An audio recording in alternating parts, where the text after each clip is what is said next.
დაკარგული კბილის იმპლანტით ჩანაცვლების ნაცვლად შესაძლოა სულ მალე საკუთარი ამოგივიდეთ. იაპონელი მეცნიერების ჯგუფმა გამოიგონა რევოლუციური პრეპარატი, რომელიც ადამიანებს ახალი მესამე წყება კბილების ამოჭრაში დაეხმარება. პრეპარატი უკვე გამოსცადეს მღრღნელებზეც, რის შედეგად ცხოველებს ახალი კბილები ამოუვიდათ.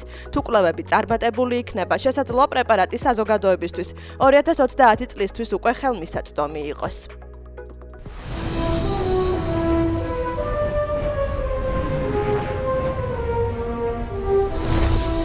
ბიჭი, რომელიც გადარჩა ტელეეკრანებზე ბრუნდება. HBO 4 მილიარდ 200 მილიონ დოლარს დახარჯავს, რომ ჯოან როულინგის ჰარი პოტერი ტელესერიალად აქციოს.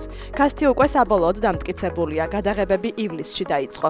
მთავარი გმირის როლზე 32,000-ზე მეტი ბავშვი განიხილეს. ჰარი პოტერის როლს დომინიკ მაკლაფლინი თამაშობს. მე ყოველთვის ჰარი პოტერის ფანი ვიყავი. ეს ჩემი საოცნებო როლი იყო. აღფრთოვანებული ვარ, რომ ამის გაკეთება შემიძლია. სერიალი პოტერჰედების კრიტიკის ობიექტი პრემიერამდეც უკვე რამდენჯერმე იყო. მაშინაც, როცა ცნობილი გახდა, რომ სევერუს სნეიპის როლზე შავკანიანი მსახიობი პააპა ესიედუ დაამტკიცეს, რის გამოც საზოგადოებამ შემოქმედებითი ჯგუფი რასიზმში დაადანაშაულა. სერიალის პრემიერა შეერთებულ შტატებში 2027 წლის დასაწყისშია დაგეგმილი. ჯორჯო არმანი, იტალიელი დიზაინერი, რომელიც აცმევდა ამერიკელ ჟიგოლოს, მისტერ ბიგს, უოლ სტრიტის მგელს, ჯიმ ქერის, ადელს, ლეიდი გაგას, რიანას, ბიონსეს და რაც ყველაზე გამორჩეულია ჯულია რობერტს. ეს ჩემი ერთ-ერთი ყველა დროის გამორჩეული ოქროს გლობუსის ლუკია, რომელიც არმანიში კაცების განყოფილებაში ვიპოვე.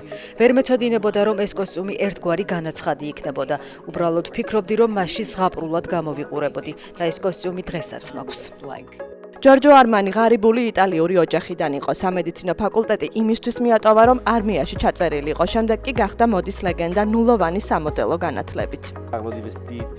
ხალხს შოკში აგდებს, რომ არანაირი განათლება არ მაქვს. ყველაფერი ჩემთვის ავშ.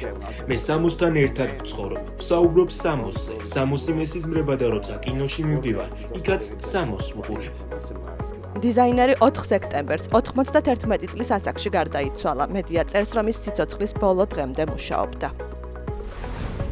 ეს ფუტკრისებრი რობოტი შესაძლოა ერთ დღეს მარსზე გაფრინდეს და მცენარეები დამტვეროს. მწერ რობოტზე მასაჩუსეტსის ტექნოლოგიურ ინსტიტუტში მუშაობენ. რობოტი ქაღალდის სარჯზე ნაკლებს იწონის, შეუძლია წამში ფრთების 400-ჯერ დაქნება, ჰაერში გადაბრუნება და ლიბლივი. ბუნების ინსპირაციით ჩვენმა გუნდმა შექმნა მიკრორობოტები, რომლებსაც ძალიან ვიწრო წრეშიც კი შეუძლიათ შეფრენა. რობოტის მთავარი ფუნქცია მცენარეების ხელოვნური დამტვერვაა. მკვლევარები ამბობენ, რომ ფუტკარი რობოტი ამის გაკეთებას არა მხოლოდ დედამიწაზე, არამედ კოსმოსშიც შეძლებს.